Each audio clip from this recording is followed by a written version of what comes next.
धन्यवाद श्री शिवाजी। श्री संजय सिंह। धन्यवाद मान्यवर, आपने मुझे इस महत्वपूर्ण विषय पर अपनी बात कहने का मौका दिया। सबसे पहले मैं पहलगाम में जो निर्दोष निहत्थे लोग मारे गए, शहीद हुए, मैं उनको कहूंगा, उनको सर झुका के नमन करता हूं, श्रद्धांजलि देता हूं। ऑपरेशन सिंदूर के दौरान कश्मीर के 16 नागरिक मारे गए, जिसमें एडीसी राजकुमार थापा और 2 जुड़वा बच्चे भी मारे गए। उनको भी सर झुका के नमन करता हूं और श्रद्धांजलि देता हूं। मैं नमन करता हूं और श्रद्धांजलि देता हूं इंडियन एयरफोर्स के मेडिकल असिस्टेंट सुरेंद्र कुमार जी को, बीएसएफ के सब इंस्पेक्टर मोहम्मद इम्तियाज जी को, बीएसएफ के कांस्टेबल दीपक जी को, आर्मी के लांस नायक दिनेश कुमार जी को, सुनील कुमार जी को, मुरली नायक जी को, अली शेख जी को और पवन कुमार जी को, जिन्होंने अपनी शहादत देकर ऑपरेशन सिंदूर में अपनी वीरता और शौर्य का परिचय दिया और पाकिस्तान को मुंहतोड़ जवाब देने के लिए अपना सर्वोच्च बलिदान दिया। मान्यवर, कल से लेकर आज तक दोनों सदनों में सरकार की ओर से बहुत सारी बातें कही गई, अपना मुंह से खुद ही बखान किया गया। हमने ऐसा कर दिया, हमने वैसा कर दिया। हम भारत की सेना का, भारत के बहादुर सैनिकों का, बहादुर जवानों का बार बार नमन करेंगे, उनकी शौर्य और वीरता को बार बार प्रणाम करेंगे, लेकिन आपके नाकारेपन पर 1000 बार सवाल पूछेंगे मान्यवर, क्योंकि सवाल आपसे बनते हैं। पहलगाम में जो निर्दोष लोग बैसरन घाटी में गए थे, उनको आकर 5 खूंखार आतंकवादियों ने कैसे मार दिया? भारत की सीमा के अंदर 200 किलोमीटर वो आतंकवादी कैसे घुस गए? कहां से आपकी इंटेलिजेंस फेलियर हुई, उसके लिए कौन जवाबदेह है? और जब हम सर्वदलीय बैठक में बैठे थे, आदरणीय लीडर ऑफ अपोजिशन भी वहां पे थे, त्रुचि शिवाजी भी थे, और मान्यवर हमको बताया गया, सरकार के द्वारा बताया गया कि बैसरन घाटी में सिर्फ अमरनाथ यात्रा के 15 दिन पहले ही लोग आते हैं। ये तो पता नहीं किस गलती से होटल वालों के साथ मिलकर बैसरन घाटी को खोल दिया गया। अब इतने सारे अलग अलग दलों के नेताओं को सरकार के जिम्मेदार मंत्री, गृह मंत्री की मौजूदगी में, रक्षा मंत्री की मौजूदगी में गलत जानकारी दे रहे हैं। बाद में जब हमने पता किया तो पता चला कि हमेशा वो बैसरन घाटी खुली रहती है, लेकिन वहां सुरक्षा के कोई इंतजाम नहीं थे मान्यवर। वो लोग चीखते रहे, चिल्लाते रहे, रोते रहे, बिलखते रहे, अपनी जान गंवाते रहे, सहायता मांगते रहे, लेकिन उनकी सहायता करने वाला कोई नहीं था। मैं गया था शुभम द्विवेदी जी के घर कानपुर में मान्यवर, और उनके पिता ने रो के एक ही मांग कही। उनकी पत्नी का रो रो के बुरा हाल था।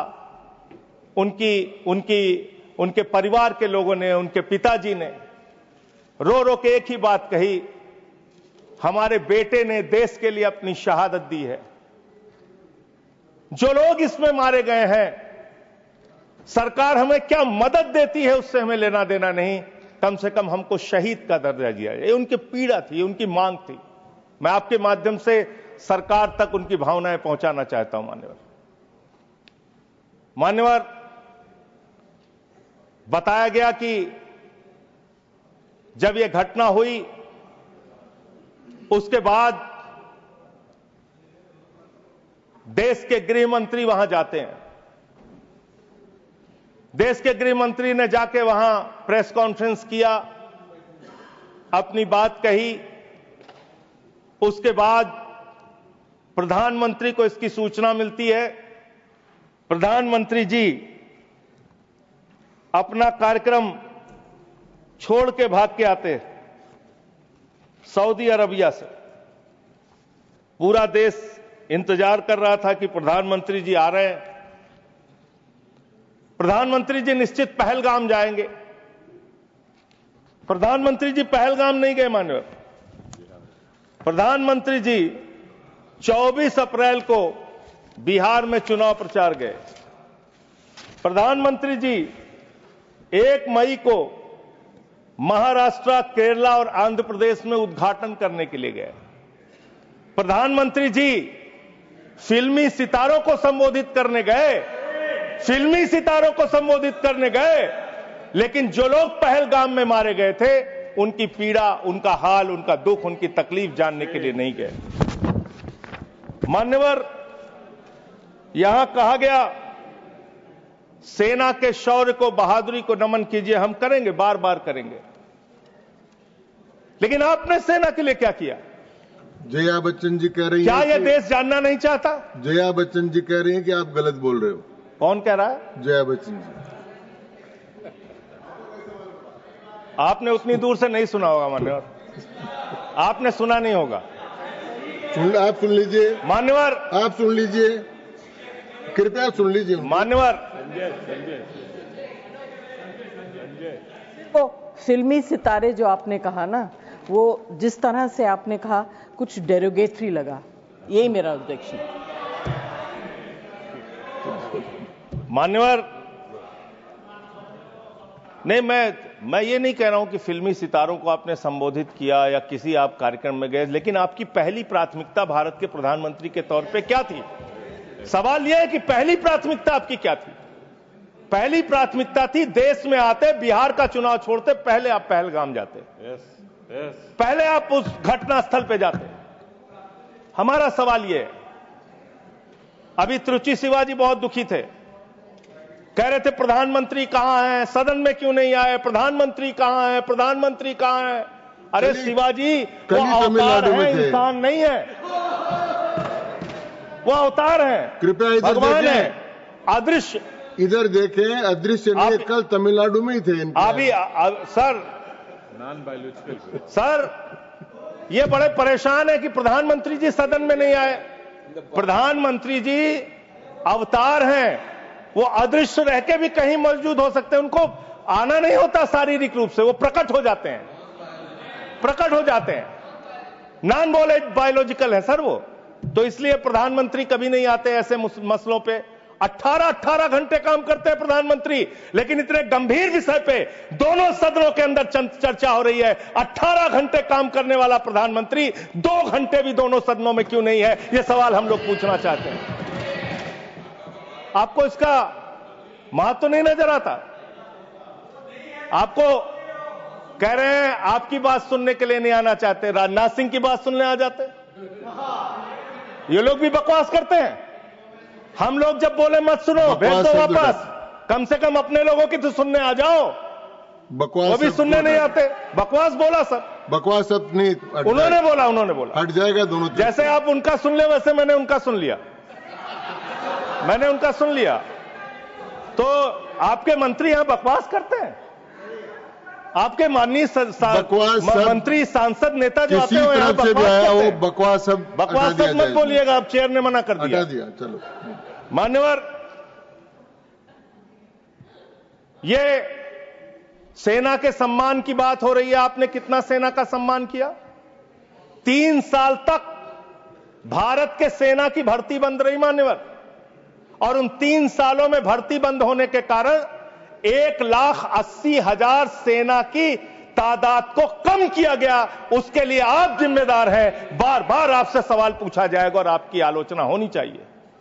आपने भारत की सेना में भर्ती होना, वो चाहे उत्तर प्रदेश का नौजवान हो, चाहे बिहार का, चाहे हरियाणा का, चाहे राजस्थान का, चाहे हिंदुस्तान के किसी कोने का हो, उसके लिए गौरव और सम्मान की बात होती थी।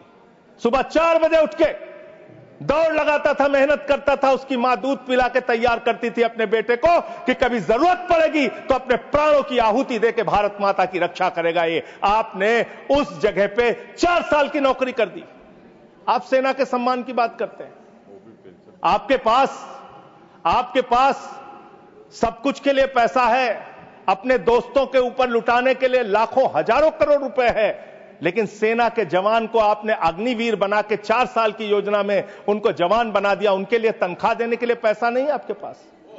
बीएसएफ के जवान, सीआईएसएफ के जवान, पैरामिलिट्री फोर्सेस के जवान, उनको पेंशन देने के लिए पैसा नहीं है, शहीद का दर्जा देने के लिए पैसा नहीं है आपके पास। आपके पास सीआरपीएफ के जवान, उनको पैरामिलिट्री फोर्सेस को आपको पेंशन देने और शहीद का दर्जा देने का पैसा नहीं है। आप सेना के सम्मान की बात करते हैं। आप सेना के सम्मान की बात करते हैं।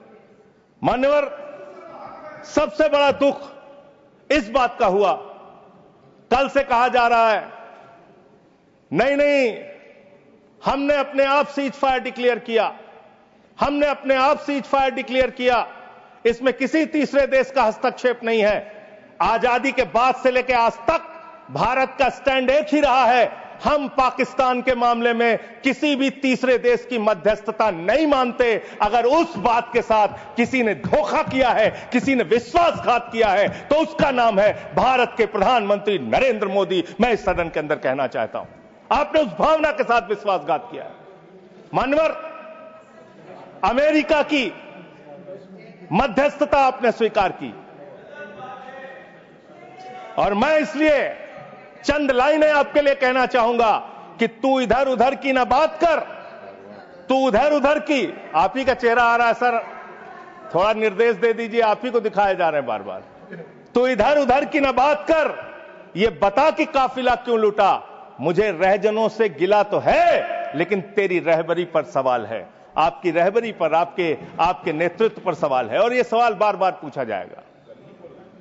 यह सवाल बार बार पूछा जाएगा। 10 मई को भारत, जो 144 करोड़ की आबादी का मुल्क है, भारत जो दुनिया का सबसे बड़ा लोकतंत्र है, भारत जो दुनिया की 5वीं बड़ी अर्थव्यवस्था है, उस भारत के मामले में सीज फायर का डिक्लेरेशन भारत की धरती से नहीं होता, अमेरिका की धरती से होता है। अमेरिका का राष्ट्रपति ट्रंप वो ट्वीट करके जानकारी देता है सीज फायर हो गया दोनों देश में, हो जाएगा।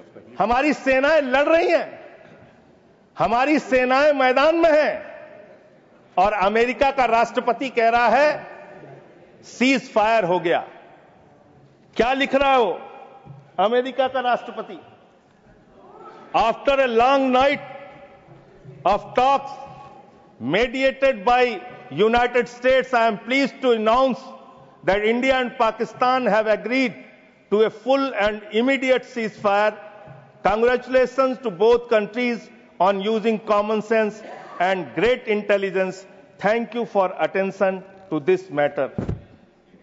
फिर उसके बाद उपराष्ट्रपति जेडी वैंस, 10 मई को इनका ट्वीट आता है, great work from president's team, specially Secretary Rubio, and my gratitude to the leaders of India and Pakistan for their hard work and willingness to engage in this ceasefire. अब जो secretary Rovio का, United state के secretary Rovio का जो tweet है, वो अगर मैं इस सदन में पढ़ दूंगा तो सरकार को बहुत शर्मिंदा होना पड़ेगा। इसलिए मैं आपको चाहता हूं कि इस पे जवाब दीजिए, जब जवाब दीजिएगा, और प्रधानमंत्री को जवाब देना चाहिए। ये 10 मई का ट्वीट है। मैं चाहूंगा सत्ता पक्ष विपक्ष पूरा सदन इसको सुने। Over the past 48 hours, vice president Vance and I have engaged with the senior Indian and Pakistani officials, including Prime Ministers Narendra Modi and Shehbaz Sharif, External Affairs Minister Subramaniam Jaishankar, Chief of Army Staff Asim Munir, and National Security Advisors Ajit Doval and Asim Malik. I am pleased to announce the governments of India and Pakistan have agreed to an immediate ceasefire and to start talks a broad set of issues at a neutral site. We commend Prime Ministers Modi and Sharif on their wisdom, prudence and statesmanship in choosing the कृपया- path of peace. कृपया sir, इनको प्रमाणित करके ये प्रमाणित कर दूंगा sir, दे प्रमाणित दूंगा करें इसको, और ये प्रमाणित प्रमाणित करके दें। सर मुझे बोलने, उसके मैं बोलने दे रहा हूँ आपको। अरे सर ऐसे आप बीच बीच में बोलेंगे तो मैं नहीं बोलता बीच में जी। आप प्रमाणित करके दे, उसके बाद इसको रिकॉर्ड में ले। हाँ, सर इसको हटा क्यों रहे हैं आप? नहीं हटा रहा हूँ, मैं ये कह रहा हूँ कि आप मैं ये कह रहा हूं प्रमाणित कि करेंगे ये तो ये प्रोसीडिंग में जाएगा। मैं इसको दे रहा हूं सर, आपको दे दूंगा। हाँ, दीजिए। दे दूंगा सर। मान्यवर, मैं बड़ी विनम्रता पूर्वक इस सरकार से ये पूछना चाहता हूं कि ये सेक्रेटरी, यूनाइटेड स्टेट का सेक्रेटरी जो है रूबियो, वो कह रहा है 10 मई को कि पिछले 48 घंटे से प्रधानमंत्री नरेंद्र मोदी से, पाकिस्तान के प्रधानमंत्री शरीफ से, वहां के एडवाइजर आसिम मलिक से हम लोग बातचीत कर रहे थे। आसिम मलिक कौन है सर? आसिम मलिक कौन है? आसिम मलिक है आईएसआई का चीफ, जो पाकिस्तान के द्वारा प्रायोजित आतंकवाद का संरक्षक है। भारत की सरकार उससे बातचीत कर रही थी जब सेना लड़ रही थी। 8 मई को जब सेना लड़ रही थी, आप आईएसआई से बात कर रहे थे। आप आईएसआई से बात कर रहे थे। आसिम मुनीर और आसिम मलिक दोनों से आप बात कर रहे थे। आप बात कर रहे थे आईएसआई से। हमारी सेना लड़ रही थी, आप आईएसआई से बात कर रहे थे। एक मिनट, आप शरीफ से बात कर रहे थे। क्या आप पॉइंट ऑफ पाकिस्तान ऑर्डर से है? बात कर रहे थे। एक point of order, point of, हाँ बाबू, एक I am not in sir. माननीय सभापति निवेदन है, रूल सर, रूल आपके माध्यम से माननीय संजय सिंह जी को सर, मैं नॉट निवेदन एंडिंग, सर। करता हूं। एक बार वो ट्वीट को जिसको ऑथेंटिकेट करने की बात कर रहे वो थे, करी मैंने उनको, वो वापस पढ़ें और पढ़ करके हिंदी में, या तो मैं तो गांव का आदमी हूं, अंग्रेजी समझता नहीं, समझा दें कि इसमें कहां इंटरप्रिटेशन है कि भारत सरकार बात कर रही थी उससे। फिर से पढ़ देता हूं। अपनी कन्वीनियंस मैं में फिर से इंटरप्रेट क्यों कर रहे हैं साहब? फिर से पढ़ देता हूं सर। मैं मंत्री जी की मांग का समर्थन करता हूं। भाई मैं मंत्री जी की मांग का समर्थन करता हूं। मैं फिर से पढ़ रहा हूं। ये 10 मई का ट्वीट है। मैं मंत्री जी की मांग का समर्थन करते हुए फिर से पढ़ रहा हूं। देखिए, नियमों में ओवर द पास्ट माननीय 48 संजय आवर्स, सिंह जी सुनिए, नियमों में बहुत स्पष्ट प्रावधान है कि हम किसी भी विदेशी राष्ट्रपति का, विदेश मंत्री का, किसी मंत्री का हम उल्लेख नहीं करेंगे। क्यों? लेकिन यहां किसका उल्लेख नहीं हुआ सर? लेकिन मैंने आपको, एक मिनट से, आप चेयरमैन की रूलिंग है, सब सारी चीजों पे हम बोल सकते हैं मेरी सर। बात तो सुनिए, और हम क्रिटिसाइज तो कर नहीं मेरी रहे। बात सुन लीजिए प्लीज। हमें जानकारी दे रहे हैं सदन को। मैंने आपको कह दिया कि आप ऑथेंटिकेट करके इसको दे दीजिए। नहीं, वो हिंदी में चाह रहे हैं सर। चलिए, वो हिंदी में चाह रहे हैं, अब मैं पढ़ दे रहा हूं सर इसको। आप अंग्रेजी में दे दो। हाँ, नहीं हिंदी में ही चाह रहा हूं, हिंदी में। ओवर द पास्ट 48 आवर्स, पिछले 48 घंटे में उपराष्ट्रपति Vance and I have engaged with senior Indian and Pakistani officials. तो इसमें प्रधानमंत्री मैं और सुन तो, अरे सुनिए तो भाई, नाम सुनिए सर, नाम सुनिए। Officials including prime ministers Narendra Modi and Shahbaz Sharif, external affairs minister Subrahmanyam Jaishankar, chief of army staff Asim Munir and national security advisers Ajit Doval and Asim Malik. Asim Malik ISI का प्रमुख है। आसिम मलिक आईएसआई का प्रमुख है। आपकी सरकार आसिम मलिक से कैसे बात कर रही थी? जो आतंकवाद को जन्म देते हैं, आप उनसे बात करते हैं? और वाइस प्रेसिडेंट बेंच ने की है, और फिर तो मोदी जी ने बात की, डिस्टर्ब करेंगे, ठीक बात ने बात की। ये सर, ये ठीक बात नहीं है। जबरदस्ती डिस्टर्ब करेंगे, ठीक नहीं है सर। मैंने अपनी व्यवस्था दे दी। सर ये झूठा शब्द बोल रहे हैं। इनको झूठा शब्द तो नहीं आएगा। इनको आप आगे बढ़िए, आगे बढ़िए। सर इसके बारे में मैंने व्यवस्था दे चुका। सर मान्यवर, 10 मई को, मदन जी कृपया बैठ जाए। 10 मई को यह सीज फायर की डिक्लेरेशन होती है। 5 जून को कृपया अरे बैठ सुन जाए। लीजिए यार सर, मैंने जजमेंट इसमें दे दिया व्यवस्था, कृपया बैठ जाए। 5 जून को पाकिस्तान को संयुक्त राष्ट्र संघ की एंटी टेररिस्ट कमेटी जो है उसका वाइस प्रेसिडेंट बनाया जाता है। हम जानते हैं इसमें अमेरिका की ही चलती है, अमेरिका के कहने पे बनाया। पाकिस्तान एंटी टेररिस्ट कमेटी का वाइस प्रेसिडेंट बन रहा है। वो पाकिस्तान जिसने 10 साल तक ओसामा बिन लादेन को अपने घर में छिपा के रखा, वो पाकिस्तान जहां मसूद अजहर है, वो पाकिस्तान जहां हाफिज सईद है, वो पाकिस्तान जिसने ताज पे हमला किया मुंबई में, वो पाकिस्तान जिसने संसद पे हमला किया, वो पाकिस्तान जिसने अक्षरधाम किया, वो पाकिस्तान जिसने उड़ी किया, वो पाकिस्तान जिसने पुलवामा किया, वो पाकिस्तान जिसने लाल किले पे हमला किया, वो पाकिस्तान जो हिंदुस्तान में आतंकवाद फैलाता है, पहलगाम की घटना को अंजाम देता है। आप कह रहे हैं वो पाकिस्तान आपसे गिड़गिड़ाया, आप मान गए। अरे मान्यवर, वो हमारी बहनें भी तो गिड़गिड़ा रही थी, वो आतंकवादी तो नहीं माने, आप कैसे मान गए? वो बहनें भी तो गिड़गिड़ा रही थी मान्यवर, वो भी तो कह रही थी आतंकवादियों के सामने कि मत मारो मेरे पति को, मत मारो, लेकिन मारा उन्होंने। आप कह रहे पाकिस्तान का डीजीएमओ बात कर गया, पाकिस्तान के डीजीएमओ ने कह दिया कि अब हम आगे कोई घटना नहीं करेंगे। आप मान गए उनकी बात?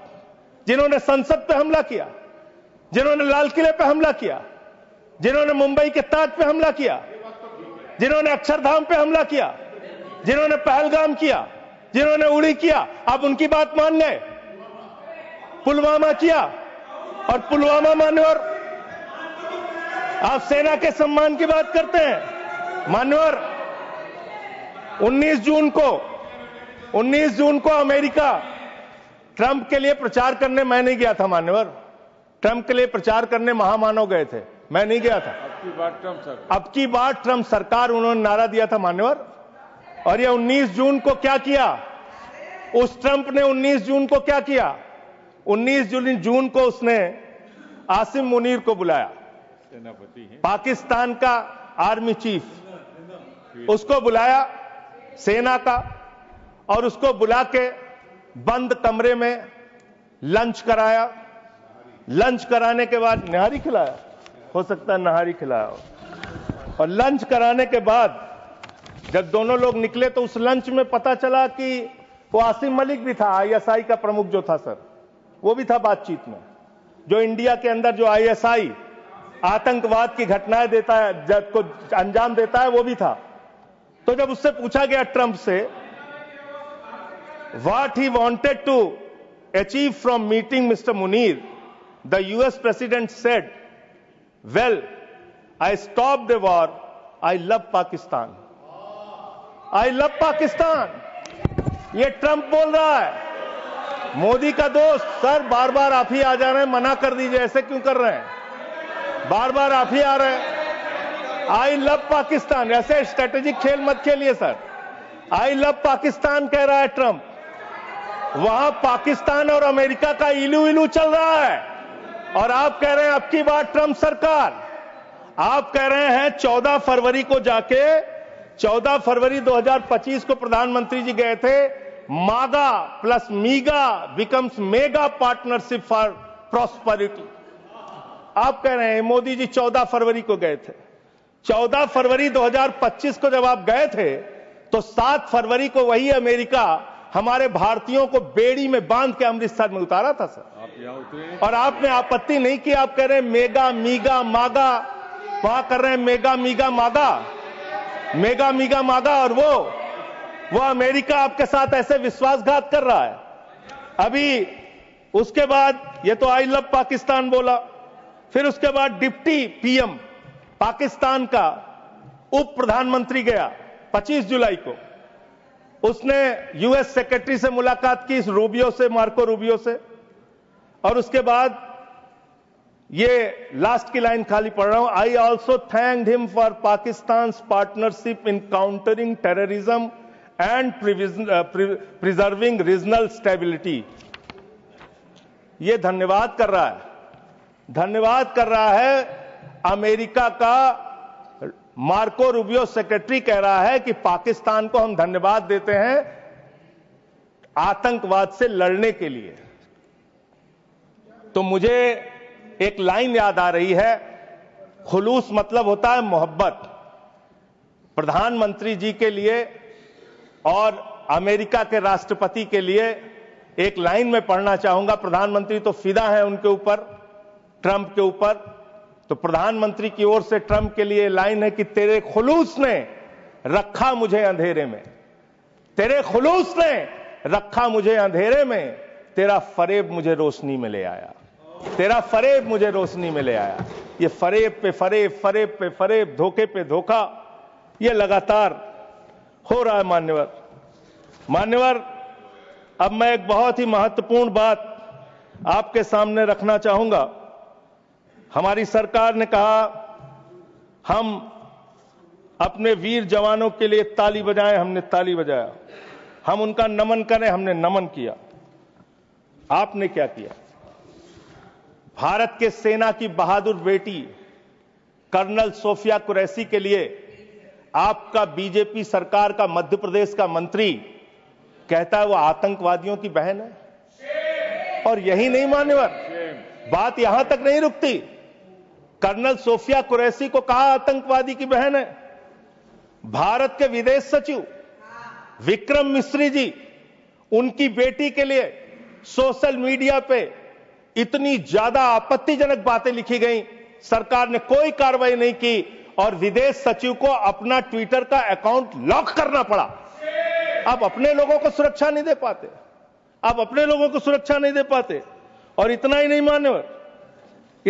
मान्यवर, जो हिमांशु नरवाल जी की विधवा थी, बेवा पत्नी, उसने सिर्फ इतना कहा कि आतंकवाद को आतंकवाद के तरीके से निपटिए, लेकिन देश में अमन और शांति रखिए, कोई आपस में इसको लेकर सांप्रदायिक दंगे फसाद लड़ाई झगड़े ना हो। इसमें कौन सी गलत बात कह दी?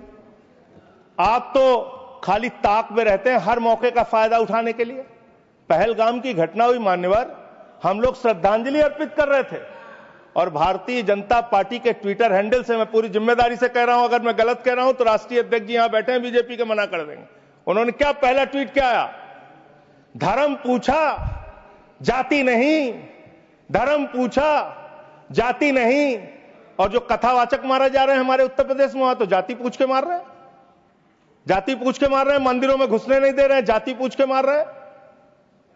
ये भी तो हो रहा है इस देश के अंदर।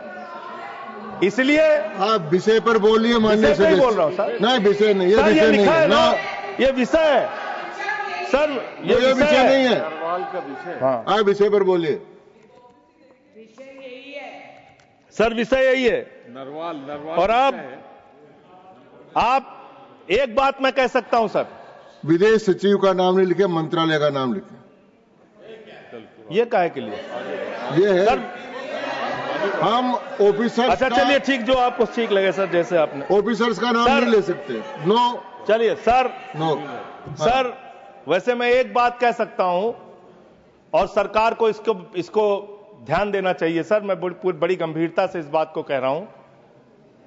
आप गोदी मीडिया से अपनी चाटुकारिता दिन रात करवाना चाहते हैं, करवाइए, कोई हमें दिक्कत नहीं है, वो लोग करेंगे ही।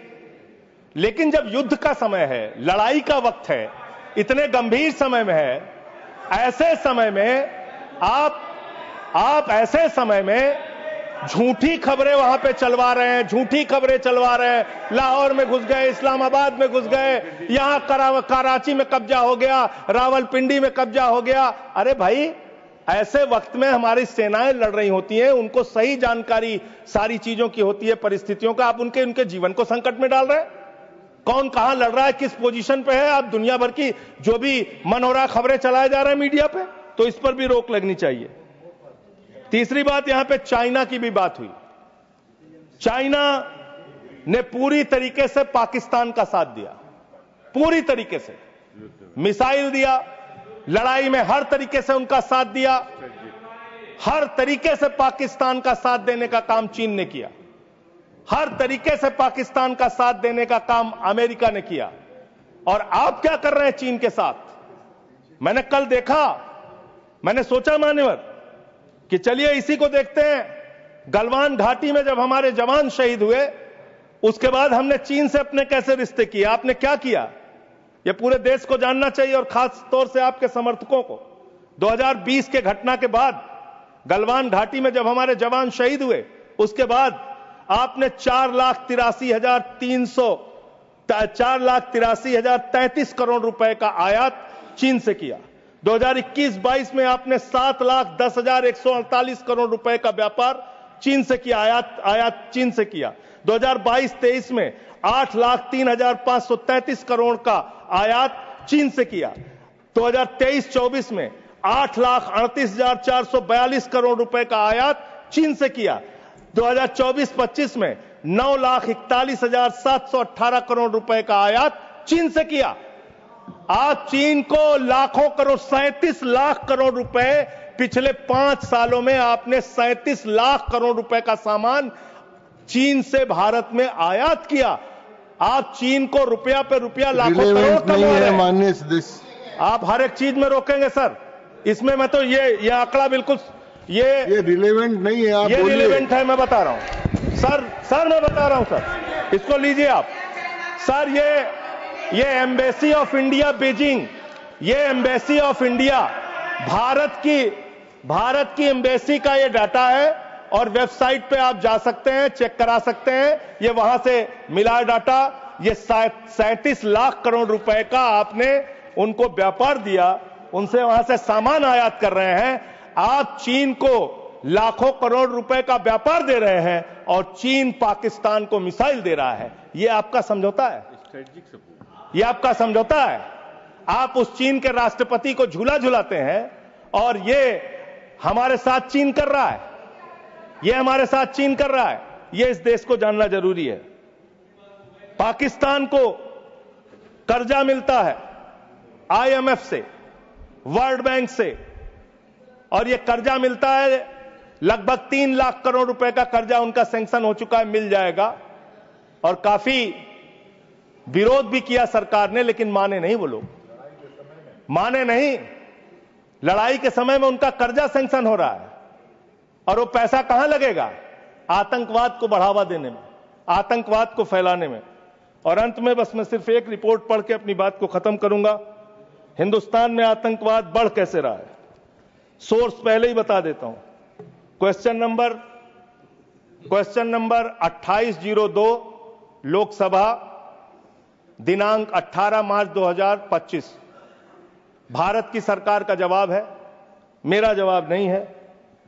इस क्वेश्चन में पूछा गया गृह मंत्रालय से कि हिंदुस्तान में कितने ड्रग्स पिछले 5 साल में पकड़े गए। इसका तो क्या संबंध है इस चर्चा से? सर अब आप इसको भी नहीं मानेंगे, सर अब आप इसको भी नहीं मानेंगे। इस चर्चा से मतलब ये जो ऑथेंटिक डॉक्यूमेंट है इसको भी आप मानेंगे नहीं? डॉक्यूमेंट का नहीं है, जिस विषय पर तो मुझे आप कंटिन्यू कर चर्चा, मैं समझा रहा हूं सर, संबंध नहीं है। सर ये ड्रग्स का पैसा आतंकवाद में लग रहा है, ये ड्रग्स का पैसा आतंकवाद में लग रहा है। मैं नहीं कह रहा हूं, सरकार कह रही है। ये तो सुन लीजिए, सरकार कह रही है सर, मैं नहीं कह रहा हूं। पूरी बात ही आप नहीं सुनते सर।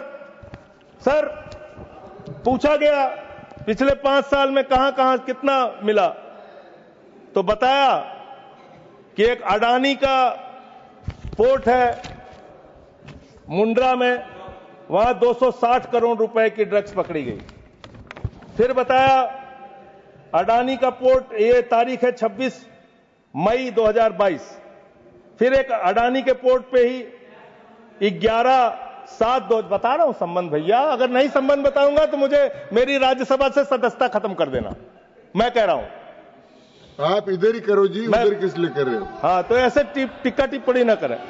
अडानी पोर्ट पर हीरोइन पकड़ी गई 150 करोड़ रुपए। तो अडानी ने पकड़ा ही ना।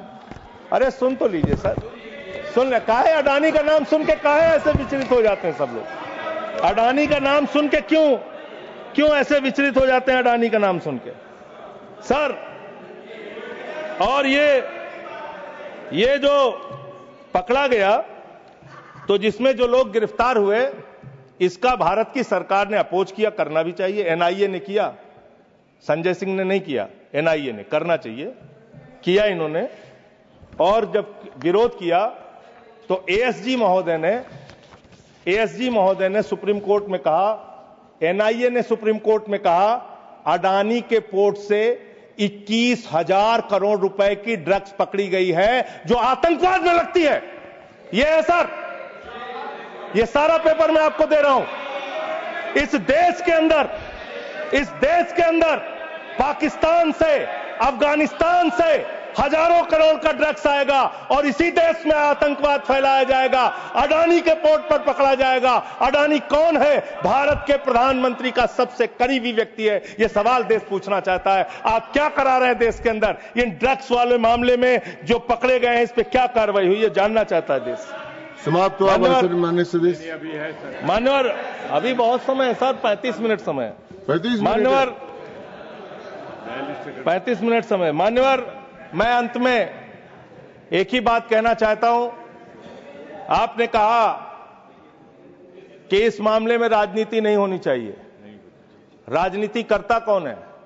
हर मामले में आप राजनीति करते हैं, हर मामले में आप राजनीति करते हैं, हर हमेशा विपक्ष को ब्लेम करते हैं, विपक्ष को देशद्रोही कहते हैं, विपक्ष को गद्दार कहते हैं। आप पूरी दुनिया में घूमते हैं, एक देश आपके समर्थन में नहीं आता, एक भी देश आपके पक्ष में खड़ा नहीं होता, लेकिन जब आपको जरूरत होती है आप कहते हैं विपक्ष के लोगों पूरी दुनिया में जाओ और भारत के पक्ष में बोल के आओ। गए विपक्ष के लोग, हमारी भी पार्टी के 2 सांसद गए और हम सरकार का पक्ष दुनिया में रख कर आए। जब भी देश पे संकट होगा हम आपके साथ खड़े हैं, लेकिन लोगों को बांटने का काम, अपमानित करने का काम और रोज रोज इस तरीके से गद्दार कहने का काम बंद कीजिए। बहुत बहुत धन्यवाद। माननीय धन्यवाद।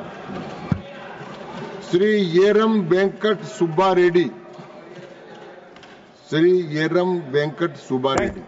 Yes, sir. Thank you, Vice Chairman, sir, for giving me this opportunity to